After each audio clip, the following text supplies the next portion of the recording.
Broadcasting live from the Albay PIO News Center, providing you the most exclusive news update from all over the province. This is News at 12. In the local scene, the Albay Provincial Health Office is promoting safe motherhood by advocating proper birth planning and ensuring that expectant mothers receive the necessary care, education, and support for a healthy birthing experience.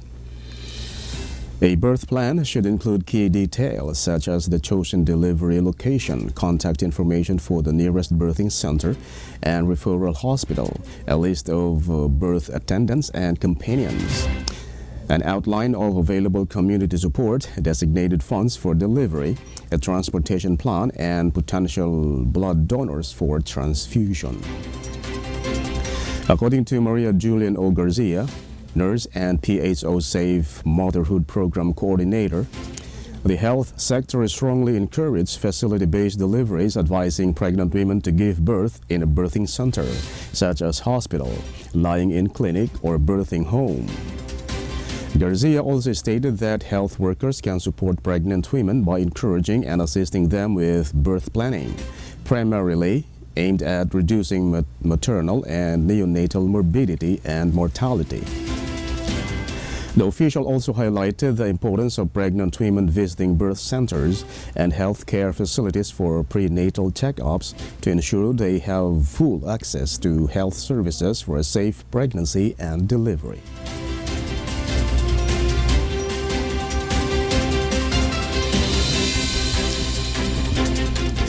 In other story, 7 local government units in Albay have been recognized for having the most number of and most innovative gender-related resolutions and ordinances.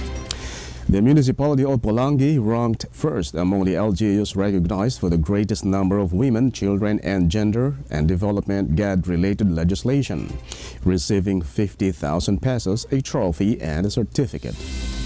The city of Ligao placed second, receiving 30,000 pesos, a trophy, and a certificate, while the municipality of Tui placed third, receiving 20,000 pesos, a trophy, and a certificate. The municipality of Santo Domingo and the city of Tabaco tied for first place with their ordinances. Santo Domingo's an ordinance promoting and supporting the development of women entrepreneurship in the municipality of Santo Domingo Albay and providing programs and projects thereof.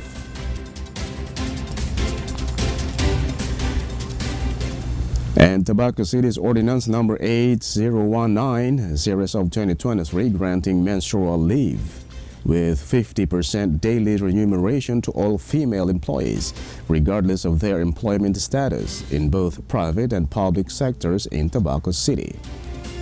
Legazpi City ranked second with the City Ordinance Number 160016-2024, titled An Ordinance Localizing All Act Promoting the Founding, Recognition, and Protection Act, RA 11767, in the city of Legazpi, especially in the intervention programs providing funds therefore and other purposes. The third place award went to the municipality of Ginubatan for their municipal ordinance number 012-2023, titled Declaring the Month of June of every year as Ginubatan LGBTQ+ Pride Month, in celebration of the professionalism, respect, integrity, diversity, and excellence of the LGBTQ+ community, providing funds for the implementation thereof and for other purposes. Special recognitions were also given to LGUs Daraga and Kamalig for the establishment of the Lady Local Legislators League for L, and to LGU Libon for having the most number of women-led accredited civil society organizations. Each received 20,000 pesos, a trophy, and a certificate. Acting Governor Baby Glanda Ong Bungao emphasized this award's significance in recognizing women leaders as crucial role in community development.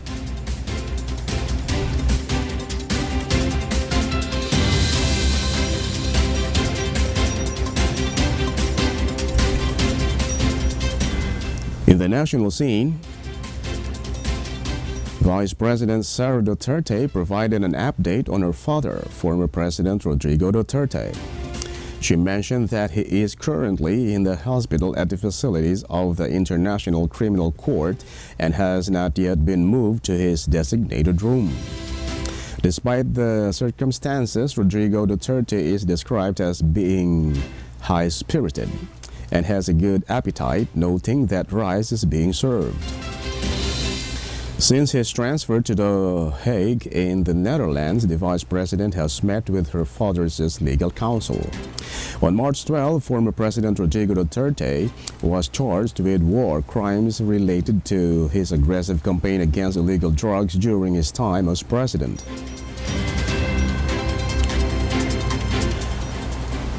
In other story, leaders of the House Quad Committee are demanding answers from government agencies, particularly the Bureau of Immigration and the Department of Foreign Affairs, regarding the circumstances surrounding lawyer Harry Roque's travel to The Hague in the Netherlands.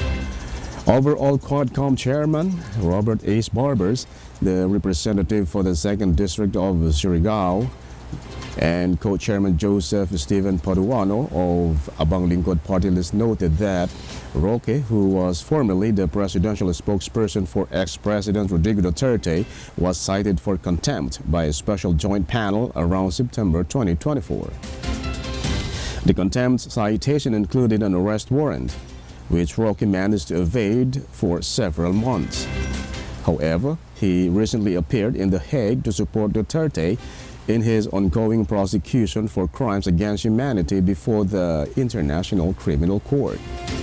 Paduano stated that he intends to involve officials from both the Bureau of Immigration and the DFA to determine how Roque was able to travel to Northwest Europe. He also mentioned that it is too early to discuss the potential obligations of the two agencies. The next Quadcom hearing is tentatively scheduled for Friday, March 21.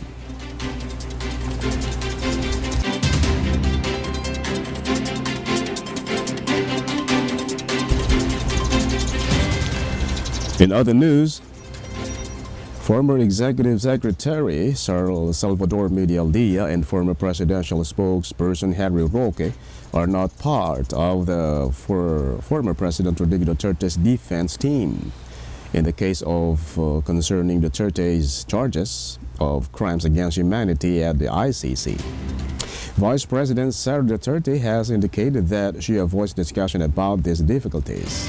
The reason for Roque's presence in The Hague, Netherlands, remains unclear, although he has stated that he will be part of the former president's defense team.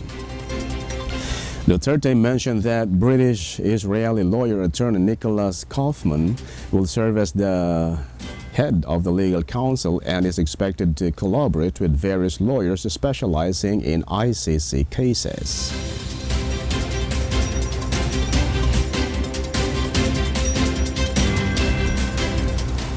And in the news outside the country, Israeli Prime Minister Benjamin Netanyahu has warned that the recent escalation of attacks in Gaza marks just the beginning of a more aggressive military campaign.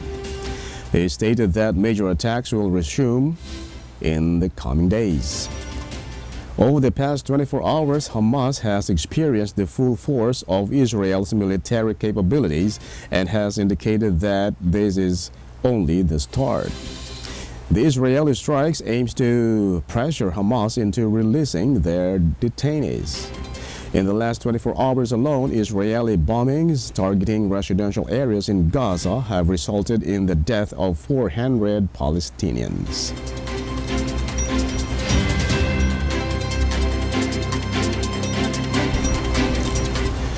And finally, in the news outside the country, more than 400 people have been killed in an Israeli airstrike in Gaza.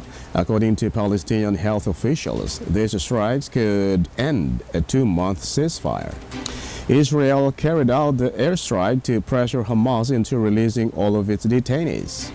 Since the attack on Israel on October 7, 2023, Palestinian militant organizations have denied or detained 59 hostages, bringing the total to over 250. Israeli Prime Minister Benjamin Netanyahu has stated that he will not back down against Hamas due to their refusal to release the hostages. The airstrikes primarily targeted civilian dwellings and encampments throughout the Gaza Strip from north to south. The Israeli military described the operation as a preemptive offensive designed to limit Hamas's ability to carry out further attacks.